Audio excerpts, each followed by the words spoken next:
नवे सुधि बीसरे। हे श्यामा श्याम, मेरे सदैव ऐसे आचरण हो कि जो आपके लीला गुण गायन करते हैं, नाम जप करते हैं, ऐसे जनों को सुख मिले। मैं ऐसे आचरण करूं कि नित्य वो हम पर कृपा दृष्टि रखे। मेरी विनती है, मेरी बात ये सच्ची कर दो कि चाहे जितना मुझे त्रास दे, कटु वचन कहे, मैं मन वचन कर्म से उनको सुख पहुंचाऊं। मेरा कोई ऐसा आचरण न हो जिससे उनके हृदय में दुख पहुंचे। मेरे ऐसे आचरण हो कि एकांत में मेरी याद करें। मेरी नवे सुधि बीसरे, तिनको न छोड़ो संग, चाहे विश्व सब निंदा करे। तिन सो न हो ये कुभाव, तिन में को न अवगुण लखी परे। कैसी ऊंची स्थिति प्रेम की। हे प्यारी जो, आपके जनों का कभी संग न छूटे। चाहे पूरा विश्व उनकी निंदा करे, पर मेरे हृदय में कभी उनके प्रति दोष भाव ना आवे। 300 न हो एक कुभाव, उनमें कभी हमारे भाव की कमी न हो, कभी कुभाव ना आने पावे, कभी उनके कोई अवगुण मेरी दृष्टि में ना आवे। हे स्वामिनी जो, ऐसी कृपा कर दो। जो लो जियो तिन संग रही, तिनकी कृपा अनुभव करो। हित भोरी तिनके ढिग मरो, वे छार तिन पद तर परो। ऐसी कृपा कर दो लाडली, आजीवन आपके रसिकों का संग मिले। उनके वचनामृत, उच्छिष्टामृत, कृपामृत का पान करते हुए मेरा जीवन पार हो। और जब मैं मरूं तो ये रसिक महापुरुष पास बैठे हों और फिर मेरे प्राण निकल रहे हों। और जब मेरा शरीर जला दिया जाए तो वो राख ऐसी जगह फेंकी जाए जो रसिकों के चरणों के नीचे पड़े। जो लो जियो तिन संग रही, तिनकी कृपा अनुभव करो। हित भोरी तिनके ढिग मरो, हुए छार तिन पद तर परो। ये नहीं कह रहे कि मरते समय आप आ जाना, नहीं, मरते समय आपके प्रेमी जन मुझे घेरे हो, फिर मेरे प्राण निकल रहे हो। अपार महिमा भगवत प्रेमी महात्माओं की है। मोरी सखी कह रहे, जब तक जीऊं तो मुझे कृपा करके रसिकों का संग दे दो। उनका उच्छिष्ट पाते हुए, उनके दर्शन करते हुए, उनकी वाणी सुनते हुए, उनके बीच में मेरे प्राण निकले और मेरे शरीर की राख उनके चरणों की रज में मिला दी जाए, जिससे चरण तलवे पर वो उनके लाख लगे। हुए छार तिनु पद तर परो।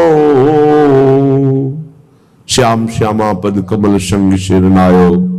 आचार्य चरण जो आदेश कर रहे, बुरी सखी वही मांग रही है।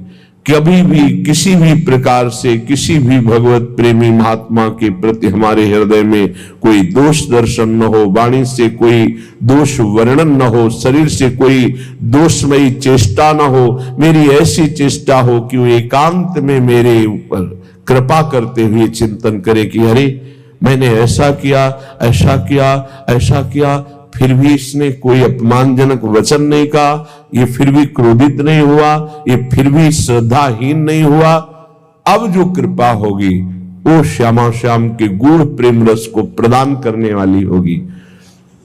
संदीपनी जी के गुरुजी ने कुछ दिनों के लिए विक्षिप्त का स्वांग किया, पागल हो गए हो।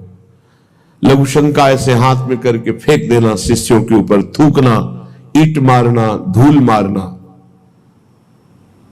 कुछ दिनों में ही सब जितने वेद पाठी ऋषि शिष्य थे भाग गए।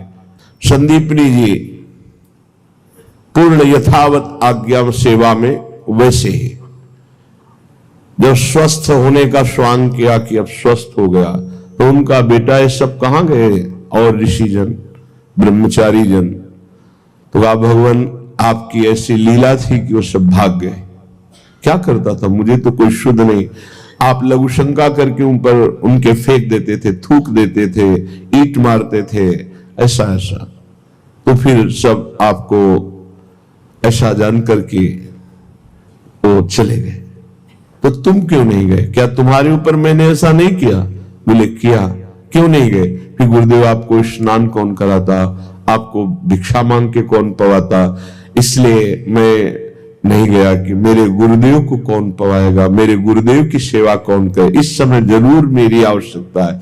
गुरुदेव आपके सिवा कोई है भी नहीं, तो मैं जाऊं भी तो कहां जाऊं? तो उनके गुरुदेव के आंसू आ गए और कहा बेटा मैं अपने तप और भजन के प्रताप से ब्रह्मधाम को प्राप्त करूंगा, लेकिन साक्षात पर ब्रह्म तुम्हारा शिष्य बनकर आएगा। ये मेरा आशीष है गुरु के आशीर्वाद से। उच्च आसन पर बैठे हुए संदीपनी जी और नीचे बैठे हुए जगत गुरु भगवान द्वारिकाधीश श्री कृष्ण, जिनका अनंत वैभव है, जिनकी श्वासों से वेदों का प्रादुर्भाव हुआ, वो भगवान हाथ जोड़े संदीपनी जी के सामने उपदेश सुन रहे हैं। जाकी श्वास वेद श्रुति चारी, सो हरि पढ़े ये अचरज भारी। पर ये गुरु प्रताप कि जगत गुरु भगवान उनके शिष्य बने, और आज उनकी गाथा गाई जाती है कि संदीपनी जी के शिष्य भगवान श्री कृष्ण चंद्रजू। तो हे प्रिया प्रीतम ऐसी कृपा कर दो कि आपका नाम लेने वाले, आपके गुण गाने वाले जो रसिक जन हैं, उन पे हमारी ऐसी आसक्ति हो जाए कि मेरे प्राण उन्हीं के बीच में निकले और मेरे तन की छार उनके चरण तलवे पे पड़ती रहे। यही मेरी आशा है। इसी आशा में प्रिया प्रीतम की प्रेम पिपासा जागृत होती है। अगर जिसको रसिकों से प्रीति नहीं, तो प्रिया प्रीतम से कभी प्रीति नहीं हो सकती। जो रसिकों के प्रति सहनशील नहीं है, तो उनके कभी अपराध क्षमा नहीं हो सकते। हमारे लाखों गलतियां प्रिया प्रीतम क्षमा करके हमें आगे बढ़ा रहे हैं। अगर हमारे किसी भगवत प्रेमी महात्मा में कोई भी संभावनात्मक त्रुटि भी हो जाए, तो जैसे हम अपनी हजारों गलतियां क्षमा करते हैं, कोई जान नहीं पाता हजारों गलतियां हैं, बिल्कुल क्षमा कर दिया, कोई अपने को दंड नहीं दिया, ऐसे ही हम आत्मवत मान करके नहीं। भोरी सखी कभी उनमें दोष दर्शन, कभी उनका दोष वर्णन, कभी दोषमयी क्रिया उनके प्रति न हो। हे प्रिया प्रीतम ऐसा मेरा स्वभाव बना दो। श्रीपाद प्रबोधानंद जी कह रहे हैं, बहुत जन्मों के बाद तुम्हें मनुष्य देह मिला है, पर ये माया भूमि परत भा ढाबर पानी, तिम जीवही माया लपटानी।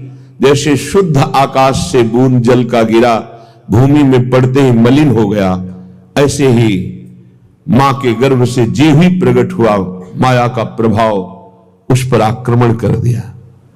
ये मेरी मां, ये मेरे पिता, ये मेरे बंधु, ये मेरा घर, ये मेरा, ये तेरा, मैं मेरा, तय तेरा प्रारंभ हो गया।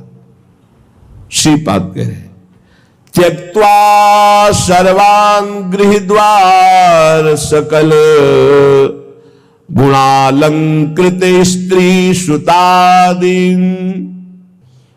आप लोग महाभाग्यशाली हैं, इस सत्संग रूपी महातीर्थ में आप गोता लगा रहे हैं, जिसकी बराबरी किसी भी तीर्थ में नहीं। कल हम पढ़ रहे थे वैदिक सिद्धांत में, मानसिक तीर्थ में स्नान करने वाले के समान कोई भी तीर्थ का फल नहीं मिलता। इसमें स्वयं में गोता लगाना है, ये आत्मस्वरूप में चूक मत करना। वृंदावन की भूमि में इस पावन ब्रह्म मुहूर्त की बेला में बैठकर आप जो भागवतिक सिद्धांत और भगवान के पावन चरित्र, भगवान के भक्तों के पावन सिद्धांत सुन रहे, अहोभाग्य है, ये अहोभाग्य है। समय है, इसका लाभ उठा लीजिए।